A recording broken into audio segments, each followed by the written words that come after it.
Hello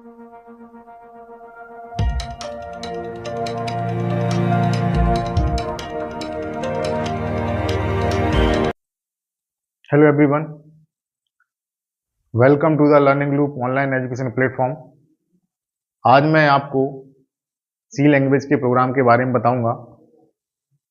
वो programme कौन सा है हम देखते हैं।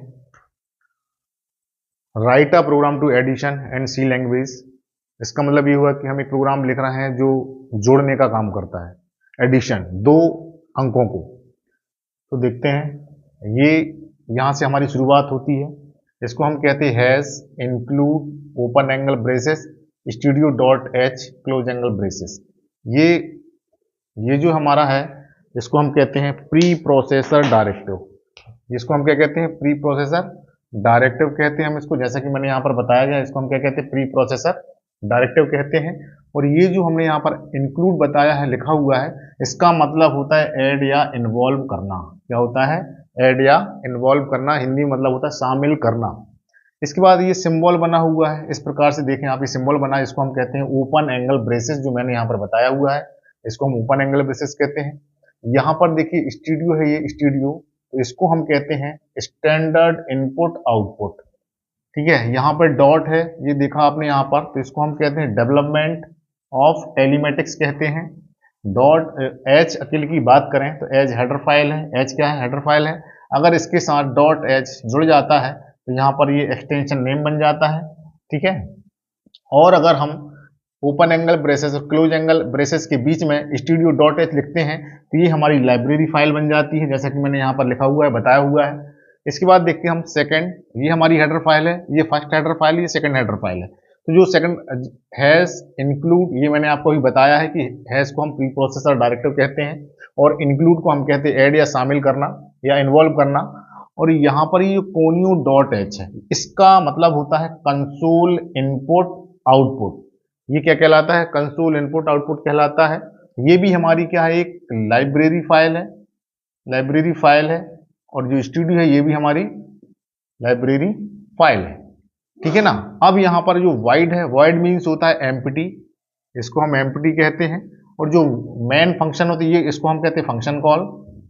इसको हम क्या कहते हैं? फंक्शन कॉल कहते हैं। ये हमारा फंक्शन कॉल है। इसके माध्यम से हम नीचे जो भी लिखा हुआ है, यहाँ पर जितनी भी लाइन लिखी हुई हैं, हम इसके माध्यम से इनको कॉल करने का काम करते हैं। यहाँ पर देखिए आप, ये एक करली ब्रैकेट बना हुआ है, इसको हम कहते हैं ओपन करली ब्रेसेस भी कह सकते हैं और ब्रैकेट भी कह सकते हैं। अब यहाँ पर मैंने बताया CLR SCR फंक्शन। ये जो CLR SCR फंक्शन है, ये क्या काम करता है? जो कोनियो है हमारा, ये इस कोनियो के माध्यम से इसका यूज किया जाए। CL मतलब CLR SCR किसको दर्शाता है? कोनियो को दर्शाने का काम करता है। Console input output. CLR SCR का मतलब होता है क्लियर स्क्रीन।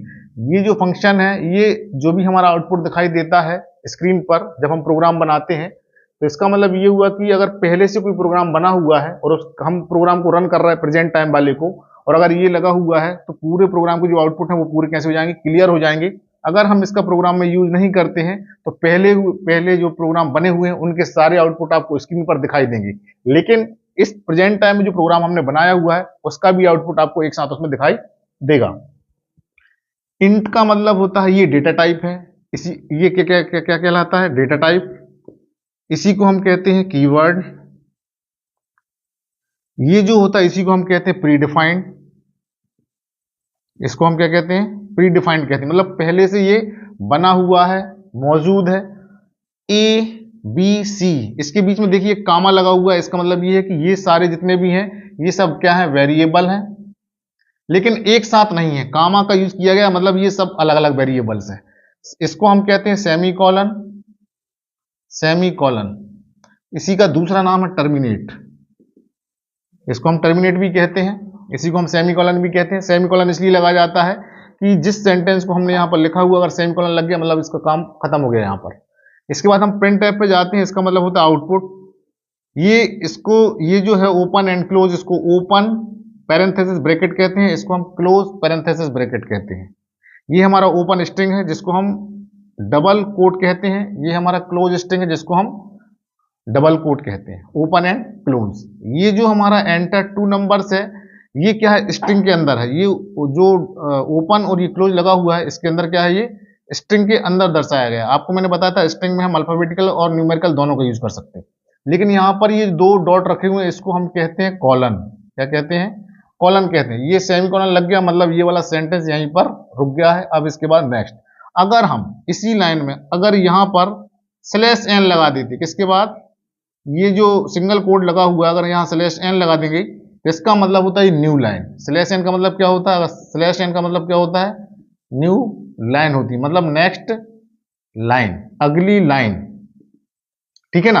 अगर हम इसके नीचे जाते हैं, ये स्कैनएफ है, स्कैनएफ का मतलब होता है आपको क्या करना है, इनपुट देना है। क्या देना है, इनपुट देना है। और प्रिंटएफ का मतलब होता है आउटपुट। ठीक है, ये आपने इनपुट दे दिया, तो ये %d लिखा है यहाँ पर, ये %d लिखा है। ये क्यों दिया गया है, क्योंकि हम यहाँ पर एड्रेस ए और एड्रेस बी को हम यहाँ पर दर्शा रहे हैं। एक जो एड्रेस ए है वो %d इसको दर्शा रहा है, %d जो है वो एड्रेस ए को दर्शा रहा है, और परसेंट जो सेकंड वाला डी है वो एड्रेस बी को दर्शाने का काम कर रहा है। ठीक है ना। तो ये ए और बी के, क्योंकि यहाँ पर लिखा हुआ हमने एंटर 2 नंबर्स, तो यहाँ पर हमने एक नंबर ये लिया, एक नंबर ये लिया। अब यहाँ पर क्या है, हमारे पास एक फार्मूला है कि हमने ये जो प्रोग्राम बनाया हुआ है वो दो वैल्यू को आपस में कनेक्ट करने, जोड़ने के लिए बनाया हुआ है। तो C equal to A plus B semicolon, इसको हम कहते हैं आइडेंटिफायर। क्या कहते हैं, आइडेंटिफायर कहते हैं। मतलब ये आइडेंटिफायर मतलब हमारे प्रोग्राम में एक पहचान कर दी गई है कि हमें दो अंकों को आपस में जोड़ना है। इसके बाद आता प्रिंट एफ, मतलब हम इसको क्या करा रहे हैं, आउटपुट शो कराएंगे इसका। तो यहां पर क्या है, सी, मतलब सी हमारा क्या है, आइडेंटिफायर। सी के माध्यम से दो वैल्यू को आपस में जोड़ने का काम कर रहा है। %d क्या काम कर रहा है, इसके एड्रेस को बताने का काम कर रहा है, इसलिए यहां पर कॉमा लगा के सी लिखा हुआ है हमने। इसको open and close parenthesis bracket से हमने बंद कर दिया है। यहाँ पर लास्ट में सेमीकोलन लगाया, मतलब सेंटेंस यहाँ पर आके खत्म हो गया। गेट ch का जो यूज किया है, इसका मतलब होता है after sometimes hold on screen because हमको रिजल्ट शो करना है। क्या करना है, रिजल्ट शो करना है स्क्रीन पर, इसलिए हम गेट ch का यूज करते, फंक्शन का यूज करते हैं, क्योंकि ये स्क्रीन को थोड़ी देर समय के लिए रोक के रखता है। तो यहाँ पर जो गेट ch है, ये कोनियो यहाँ पर बताया गया है, ये कोनियो सीधा गेट ch के लिए काम करता है, और कोनियो क्या है, CLR SCR के लिए भी काम करता है। इसके बाद जब हमारा पूरा प्रोग्राम खत्म हो जाता है, इसको हम क्लोज कर्ली ब्रैकेट से बंद कर देते हैं। अब हमारा पूरा प्रोग्राम बनके तैयार हो गया है, लेकिन इसमें क्या है, हम LOC भी कहते हैं, हमको LOC 1, LOC 2, LOC 3, LOC 4, LOC 5, मतलब जितनी भी लाइन होती हैं यहाँ पर LOC 1 से लेके हम LOC जितनी भी जा रही हैं यहाँ पर 1 2 3 4 5 6 7 8 9 10 11 12, मतलब हमारे पास कितनी LOC हो गई, 12। LOC का फुल फॉर्म होता है लाइन ऑफ कोडिंग। क्या होता है, लाइन ऑफ कोडिंग होता है। ये हमारा एक सिंपल प्रोग्राम है, हम लाइन ऑफ कोडिंग के माध्यम से जानते हैं कि हमारी कौन सी लाइन में एरर है। अगर हम इस प्रोग्राम को रन करना चाहते हैं तो इसकी शॉर्टकट की होती है Ctrl+F9। इससे क्या होगा, पूरा प्रोग्राम एक बार में रन हो जाएगा और एरर भी फाइंड आउट हो जाएगी। लेकिन अगर हमें प्रोग्राम को रन नहीं करना है, डायरेक्ट हमें एरर को फाइंड आउट करना है, तो Alt+F9 का यूज करेंगे। इससे क्या होता है, हमारे पूरे प्रोग्राम में सिर्फ एरर के बारे में बताएगा, प्रोग्राम रन नहीं होगा। जहां जहां एरर होगी हम उसको सुधार देंगे। इसके बाद हम Ctrl+F9 करेंगे तो सारा प्रोग्राम रन हो जाएगा। अच्छा, इसमें एक चीज और है, ये जो टर्बो C++ है उसमें भी C लैंग्वेज के प्रोग्राम को बनाया जा सकता है और C++ के प्रोग्राम को भी बनाया जा सकता है। ठीक है, आपको प्रोग्राम समझ में आया होगा।